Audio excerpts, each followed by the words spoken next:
I was a bus driver for Trailways in the 1950s. He usually drove round trip from Fort Worth, Texas, taking holiday goers to the beach resorts on the Gulf of Mexico. At the end of each trip, he would walk through the bus and pick up comics that were left behind. He would give me those comics whenever we went to visit, and not surprisingly, I frequently asked to visit. And I also got that toy bus. When I was 4, I had the stereotypical sickly child year and spent much of the time indoors with my mother reading comics to me. That and watching the Adventures of Superman on weekdays on her black and white TV set. I grew frustrated that she wasn't always available to read to me, so I convinced her to teach me how to read. Next. This is Superman 137, the first comic I remember purchasing with my own money, and cover dated May of 1960. So when I started the first grade of school a few months later, I was already reading at what we'd have to call a DC Comics level. Next up, sir. Now, I don't know exactly what the comparable thing is in the UK, or if this is really the thing, but when I started school, they were trying to teach us how to read with Dick, Jane, Spot, and the most boring stories ever. My teacher, Mrs. Turner, read a bit of this to us with boring run, spot, run, see, spot, run stuff, and then asked if anyone knew why Spot was running. I raised my hand and replied it was probably red kryptonite. Without saying a word, she took me by the arm, out of her classroom, and to a bench outside of the principal's office. I sat there while she went inside. She came back and told me to just stay seating there and wait for my mother, which seemed really odd because I rode a school bus. I wasn't even sure my mother could find the place. Spoiler, she did. They told her that there was something clearly wrong with me. And my mother, already from reading those comics to me, quite familiar with the random effects of red kryptonite, suggested they didn't seem to realize I already knew how to read and that they weren't going to take my imagination from me. And my mother's quote apparently was, "What if he needs it to make a living?" And I've always been thankful to my mother for recognizing that. So I was put back in class and still allowed to read comics.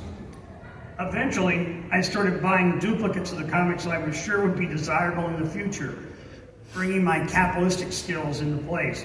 For example, I bought 2 copies of Every Man Could Find by artists like Neil Adams and Jim Steranko.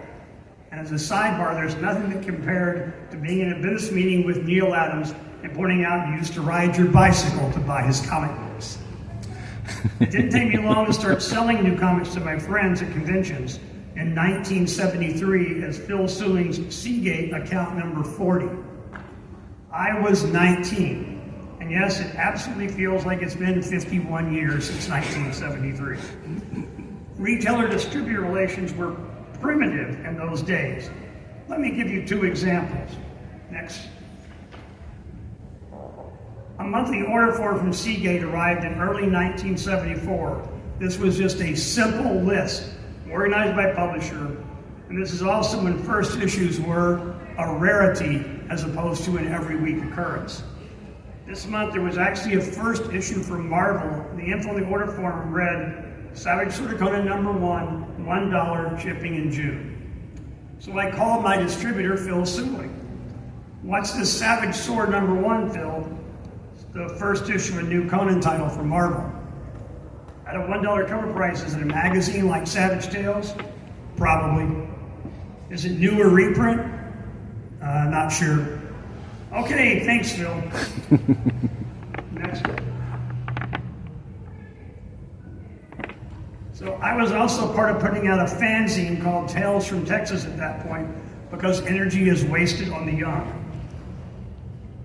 I called Marvel wearing my fanzine editor hat and said, "Hey, what's this Savage Sword number 1? That hasn't been announced yet. How do you know about that?" And my response was, I'll tell you about it right after, how I know, right after you tell me what's in it. And then I strongly suggested they should announce new projects before they send their production schedule to Seagate for the order form.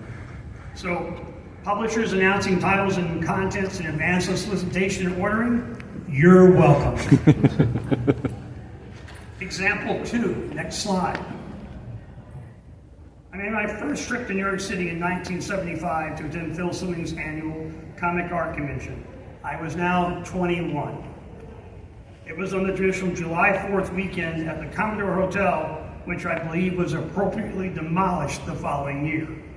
I wrote a review of the convention for Tales from Texas and sent my distributor, who you'll recall was also the convention organizer, a courtesy copy. In my review, I mentioned a lot of the people I met for the first time at Phil's Con. Vaughn Baudet, Howard Chaykin, Mike Kaluta, Walt Simonson, Barry Windsor-Smith, Jack Kirby, and my future boss, Paul Levitz. You get the idea. Next item, and this is not for publication or photography,